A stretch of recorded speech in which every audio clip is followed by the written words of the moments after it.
Jetzt habe ich mein Studium an der FU gemacht. Ne? Jetzt habe ich eine gute Karte, jetzt schau mal zu, dass ich weiterkomme. Und dann habe ich mich da eingetragen an der FU, Erwachsenenbildung, Animation, Kunstgeschichte, Erwachsenenbildung. Ne? Ja, und daraus existieren dann diese Projekte. Ich musste eine Diplomarbeit machen. Und da ich eigentlich mehr visueller Mensch bin und nur schreiben, ich bin ja fast eingegangen nur mit diesen Papieren, ne? Das ging gar nicht. Und dann hatte ich so einfach so die Idee, mal gucken, mit Fotografieren im Wohnumfeld. Dann habe ich mir über die FU, dann über eine Dozentin, dann einen Volkshochschulkurs besorgt, Fotografieren mit Frauen. Und dann gesagt, wir fotografieren keine Kinder, sondern wir fotografieren das, unter welchen Bedingungen wir unsere Kinder großziehen. Also, wie sieht denn das aus erstmal? Und dann hatten wir die Kamera mit den 3 Ringen, ne, haben wir dann von unseren, und fingen an zu fotografieren, haben die Filme selber entwickelt. Vorgärten, Innenhöfe, Dächer. Also die Aufgabe war erstmal, wie sieht es aus? Und die zweite Frage, wie müsste es aussehen, dass wir uns wohlfühlen? So. Und die Gruppe hieß Die Wüste lebt, also es war schon so programmatisch. Und dann haben wir die Wüste zum Leben gebracht. Ne? Und das sind hier diese...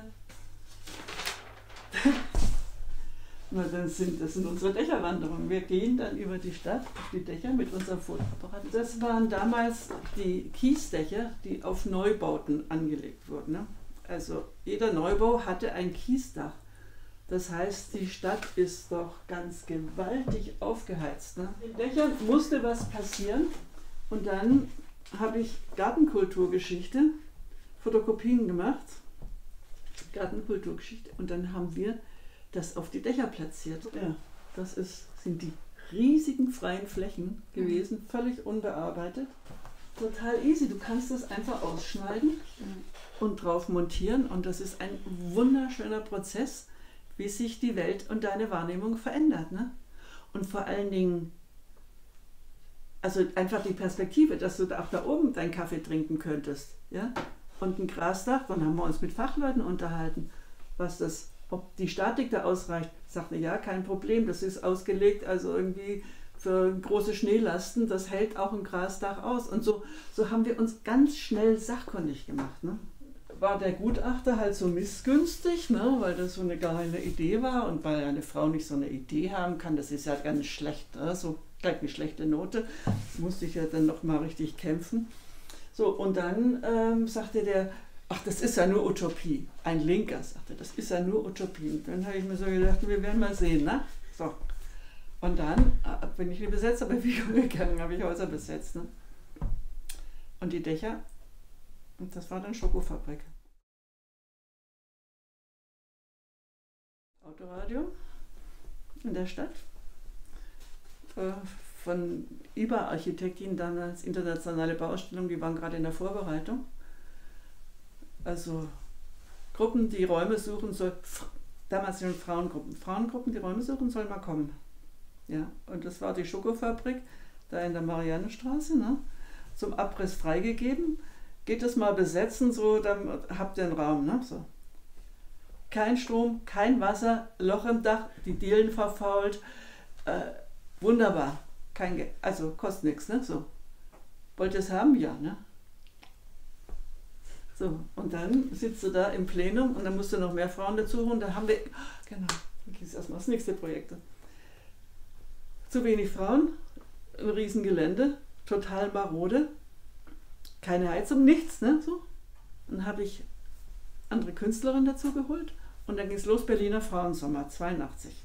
Da ist dieser Katalog dann daraus entstanden. Berliner Frauensommer und dann haben wir getrommelt, was so.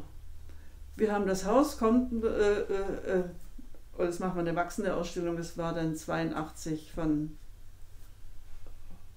bis Oktober oder November. Aber für den Frauensommer haben wir in alle Frauenzentren die Aufforderung geschickt. Wir haben den Raum, gebt eure Fantasie Flügel. Ja, weil wir alle aus autoritären Strukturen kamen.